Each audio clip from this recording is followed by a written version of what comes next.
A Semana Europeia da Mobilidade é algo que se inicia já no ano 2000 e depois com repetição em 2001, na altura apenas para celebrar o Dia Europeu Sem Carros, uma atividade que de resto continua a ser celebrada um pouco por toda a Europa, mas de facto nessa altura, em 2001, foi tanto o sucesso da iniciativa Dia Europeu Sem Carros que em 2002 a Comissão decidiu então avançar com uma semana mais completa de atividades, chamando precisamente a Semana Europeia da Mobilidade. No fundo é um convite sobretudo às áreas urbanas, onde o problema da mobilidade se coloca com mais pertinência, para poderem fazer uma das três medidas possíveis que são propostas, que é celebrar a mobilidade durante uma semana inteira com atividades para a população, criar também medidas permanentes, isto é, medidas que perduram no tempo e que ficam mesmo após a passagem da Semana Europeia, ou então a celebração da Semana Europeia, do Dia Europeu Sem Carros. Portanto, nem todos os municípios adotam estes três blocos de atividades, podem escolher apenas um. Ainda assim, no ano passado, nós tivemos cerca de 20 municípios em Portugal, chamados parceiros Golden, que adotaram este esquema dos três blocos de atividades. Os transportes continuam a ser um setor-chave nesta questão das mobilidades?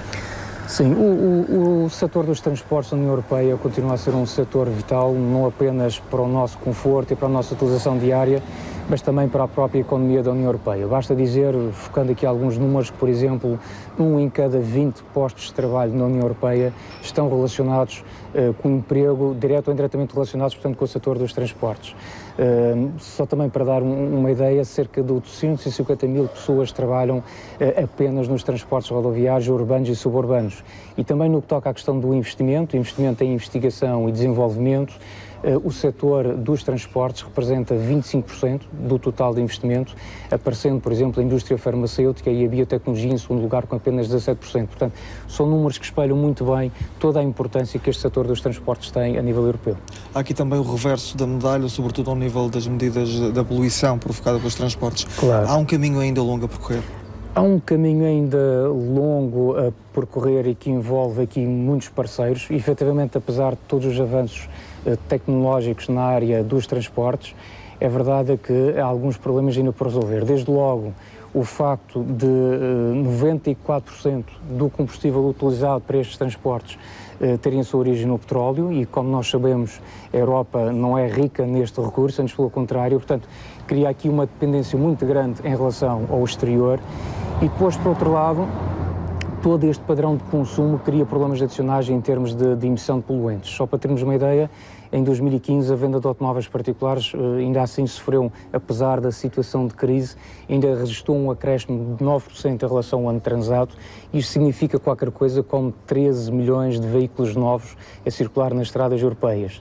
Destes 13 milhões, 52% eram veículos diesel e, portanto, por exemplo, os veículos elétricos, os veículos híbridos representam no total da União Europeia em 2015, em termos de vendas, representaram apenas pouco mais de 1%, 1,3%, havendo honrosamente alguns países, o caso, por exemplo, da Dinamarca, da Holanda, dos Países Baixos, onde este valor de vendas de veículos elétricos já alcança valores na ordem dos 12 pontos percentuais. Portanto, há aqui, de facto, um longo caminho a percorrer.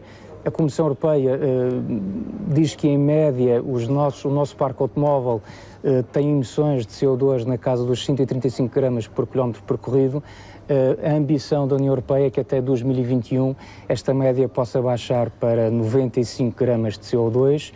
São objetivos ambiciosos, que passa também por medidas, se calhar, mais severas em termos de legislação. Desde logo, como sabe, os veículos novos, desde setembro de 2015, têm que cumprir a norma Euro 6 e, por outro lado, há aqui também que pensar, e focando este problema recente de uma famosa marca automóvel e que, no fundo, despertou todo este problema também das emissões, nomeadamente CO2, ao que parece, existe uma grande diferença entre aquilo que são os testes dos fabricantes feitos em condições quase de laboratório e a condução real e efetiva do nosso dia-a-dia. Portanto, o que se prevê é que venha a ser adotada legislação muito mais rigorosa no que toca aos testes dos veículos novos, até porque estima-se que estes veículos possam, de uma forma geral, emitir cerca de mais 40% de emissões de poluentes, para além daquilo que consta da sua ficha técnica.